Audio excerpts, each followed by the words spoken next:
안녕하세요, 고용선 작가입니다. 여러분 반갑습니다. 오늘은 블루드림스 시간이고요. 오늘 여러분과 나눠볼 이야기의 주제는 플라시보, 노시보입니다.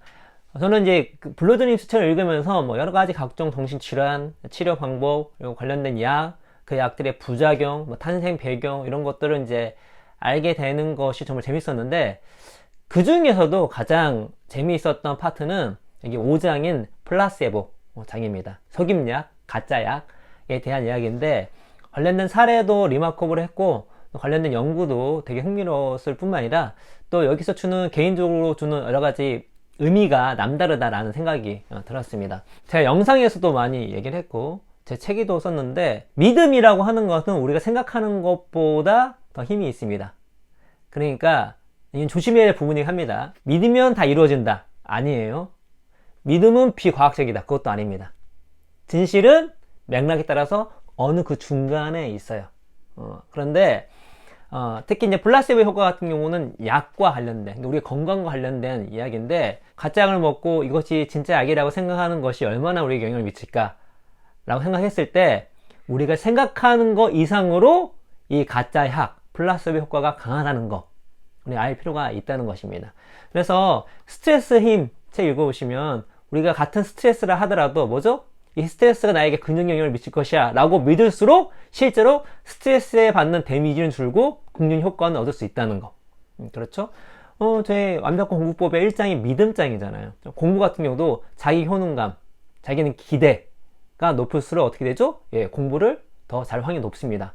반대로 학습 때 무기력, 자기 자신에 대한 믿음을 잃어버렸을 때에는 공부를 하더라도 효과도 떨어지고 공부를 계속 유지할 수 있는 힘도 떨어지게 되는 거죠. 인듀어 책을 보시면 믿음이 우리 운동에 얼마나 적지 않은 영향을 미치는지를 내용이 나와 있습니다. 제가 지금까지 말씀드린 여러 가지 책들은 다 과학적인 근거를 통해서 쓰여진 책들인데, 그 책들이 모두 다 뭐라고 얘기하죠? 네, 믿음이 적지 않은 영향이 있다라고 얘기하고 있는 것이에요. 근데 건강, 특히 약에도 그렇다는 것이죠.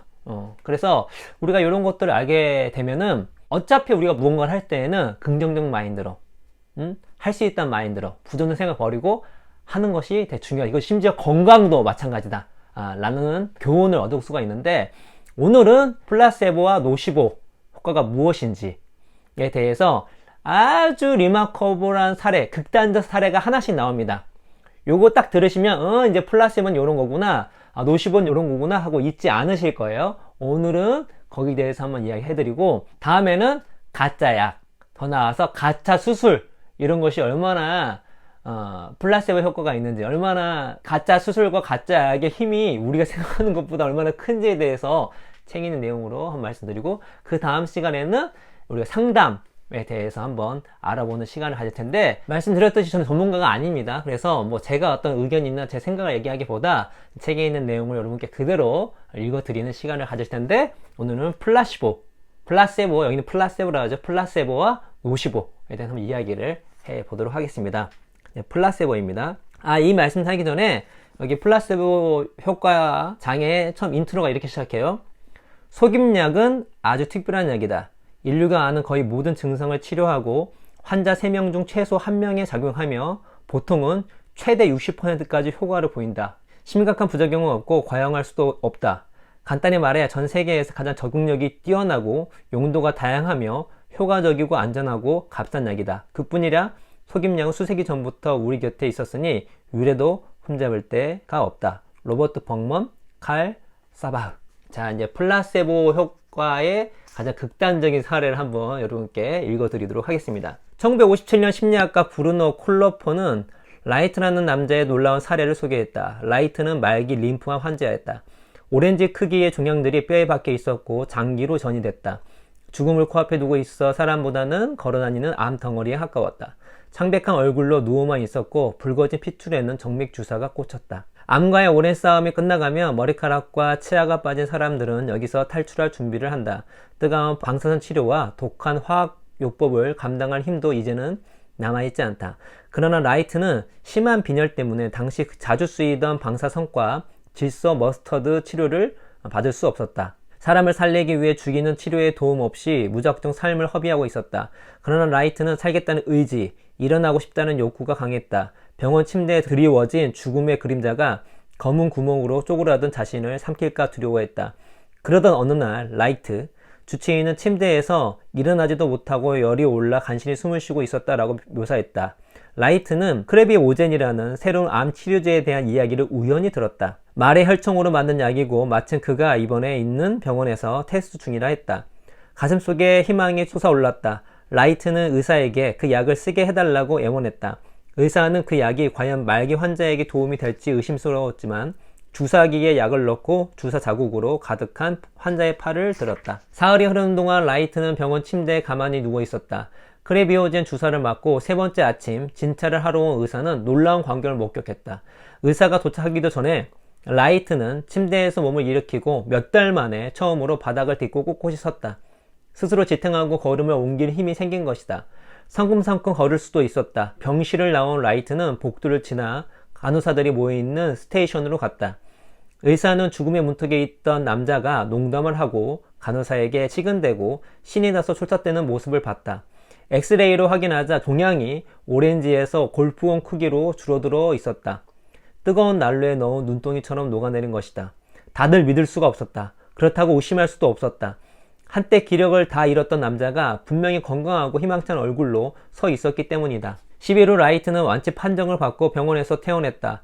집으로 돌아간 그는 암에 지배당하기 전에 인생을 다시 시작했다. 맞춤 정장을 입듯이 과거의 인생으로 완벽하게 다시 들어갔다. 직장에서 복귀했다. 외식도 했을 것이다. 핏물이 흐르는 스테이크, 버터가 녹아내리는 감자, 새빨간 토마토 조각을 크리스탈 접시 가장자리에 바퀴처럼 장식한 양상추 샐러드를 먹었을 것이다. 고급 포도주와 샴페인도 마셨을 것이다. 만족스러운 펑 소리와 함께 코르크 마개를 뽑았을 때 거품이 위로 솟구쳤으리라. 라이트는 살아있었다. 살아 숨쉬었고 삶을 사랑했다. 며칠 몇 주가 지났다. 라이트의 몸에 암 덩어리는 여전히 없었다. 그러나 2개월 후 크레비오젠 테스트가 끝났고 약이 치료제로 쓸모없다는 뉴스가 나왔다. 그 직후 라이트의 종양은 돌아왔고 다시 임원한 라이트는 침대에 드리워진 그림자 속에서 생명을 빨아들이는 죽음의 구멍만 멍하니 보고 있었다. 그때 라이트의 주치의는 현대 의사라면 절대 하지 못할 행동을 했다. 환자에게 거짓 이야기를 들려준 것이다. 의사는 뉴스가 오보이고 크레비오젠은 강력한 항암제라고 했다. 라이트는 궁금했다. 그렇다면 왜 병이 재발한 걸까요? 그것도 이렇게 심하게? 의사는 말했다. 라이트가 하필 약한 주사를 맞았기 때문이에요. 의사는 병원에 곧 새 제품이 올 예정이고 전에 아주 잘 들었던 키로비오젠보다 2배는 강력할 것이라고 했다. 환자가 기대감을 키우도록 다른 주사도 놓지 않았다. 며칠이 지났고 의사는 라이트의 옷소매를 걷어 올렸다. 라이트는 팔을 내밀었고 의사는 새 주사약, 그러니까 맹물을 투여했다. 희망이 한 번 더 고개를 들었다. 라이트의 종양은 전부 사라졌다. 흔적조차 찾을 수 없었다. 이번에도 라이트는 병원을 떠났다. 그는 신나게 춤을 추며 하루하루를 보냈을 것이다. 두 번째 완치라니. 라이트는 별 증상 없이 2개월을 더 보냈다. 하지만 안타깝게도 또 다른 뉴스가 보도됐다. 미국 의사협회가 환자를 대상으로 무수히 실험을 한 후 크레비오젠에 대한 최종 결론을 발표한 것이다. 협회는 이 약이 아무 효과가 없다고 단언했다.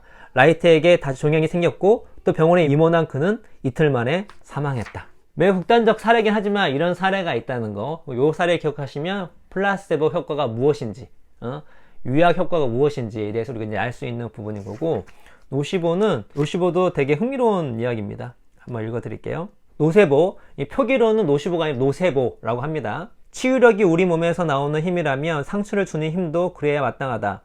한 26세 청년은 신기한 경험을 했다. 그는 새 항우울제를 테스트하는 이중 맹검 임상 시험에 참가했다. 피험자는 가짜 약과 진짜 약 중 무엇을 받는지 몰랐지만 청년은 자신이 진짜 항우울제를 먹는다고 믿었던 것 같다. 캡슐 29개를 한 번에 털어 넣은 청년은 약물 과다 복용으로 쓰러졌고 혈압이 급격히 떨어져 병원에서 정맥 주사를 맞아야 했다. 그런데 과용한 약이 진짜가 아닌 가짜 약이라는 말을 듣자마자 증상이 씻은듯이 사라졌고 청년은 건강해졌다. 청년의 사례는 특별한 이야기가 아니다. 토착 문화에도 부두 죽음 이야기가 무수히 존재한다.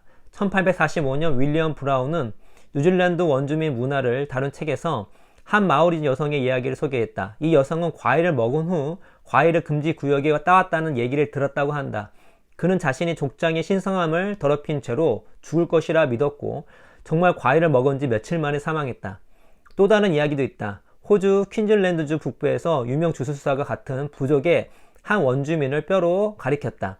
지역 선교회를 통해 개종하고 선교단에서 봉사활동을 하고 있던 이 젊은이는 시름시름 앓다가 병으로 먼저 누웠다. 의사가 왕진을 왔지만 열은 없었고 병의 징후나 증상도 보이지 않았다. 그런데도 젊은이는 몹시 괴로워했고 누가 봐도 죽어가고 있었다. 주술사가 환자를 뼈로 가리켰다는 사실을 알게 된 의사는 주술사를 찾아내 주술을 풀지 않으면 식량 공급을 끊어버리겠다고 위협했다. 주술사는 당장 젊은이를 만나러 가겠다고 했다. 환자를 찾아간 주술사는 전부 실수였고 단지 장난이었다 라며 그에게 나쁜 일이 생기지 않을 것이라고 안심시켰다. 그 얘기를 듣자마자 젊은이는 자리를 털고 일어났다. 부두 죽음은 일종의 노세보다. 노세보는 플라세보, 속임약과 비슷한 점이 많지만 사실 노세보도 플라세보다. 효과가 정반대일 뿐이다.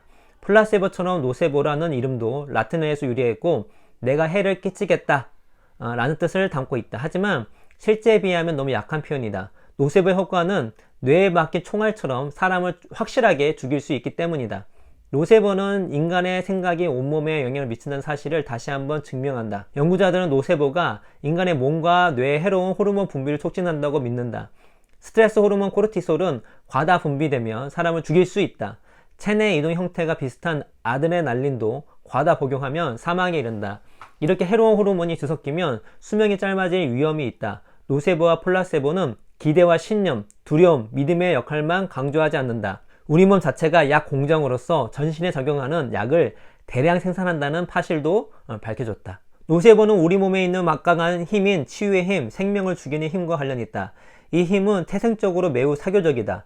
개인의 몸에 들어있지만 타인과의 상호작용으로 활성화돼 접촉과 연결이 얼마나 중요한지 보여준다. 우리는 고립돼 살 수 없다. 최소한 완전한 고립은 불가능하다. 영장류는 사회적 생물이다. 사실 동물이라면 거의 다 사회적 생물이지만 그 중에서도 가장 사회적인 생물은 호모사피엔스가 많다.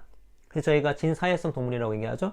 신문에 자살 기사가 실리면 자살률이 급격히 늘어나는 현상을 생각해보자. 마릴린 먼로는 1962년 8월에 자살했다. 먼로가 사망한 다음 달 자살률은 12% 급증했다. 비슷한 예로 유력 신문에 대형 교통사고가 보도되면 그 직후 교통사고 수도 증가한다. 인간의 기이한 전염력을 보여주는 극단적 예는 1915년 불었던 치명적인 무도병 열풍일 것이다.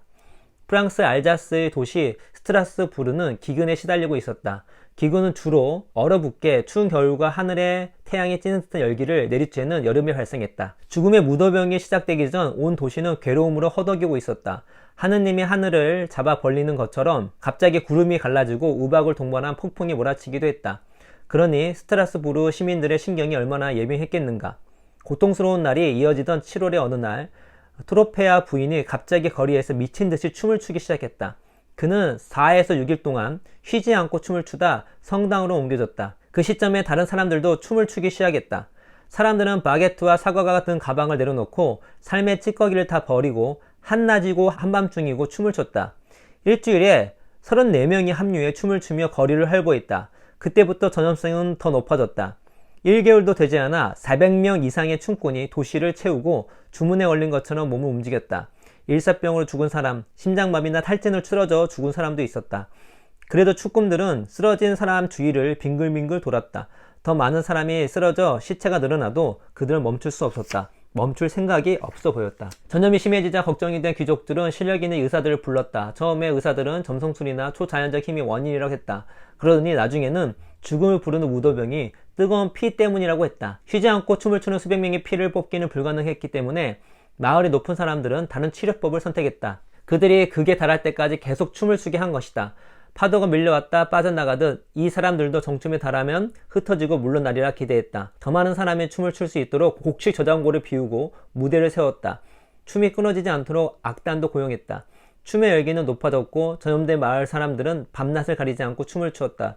얼마 후 마을 지도자들이 예상한 대로 전염병의 광풍이 사그라지고 몸을 흔들던 시민들은 동작을 멈췄다. 하지만 그 전에 사망한 사람만 수십 명이었다. 춤을 추다가 죽었지만 실제 사인은 이 사람에서 저 사람으로 춤을 옮긴 사회적 전염이었다. 그래서 우리가 믿음이라고 하는 것이 우리가 생각하는 것보다 우리 건강에 영향을 미친다.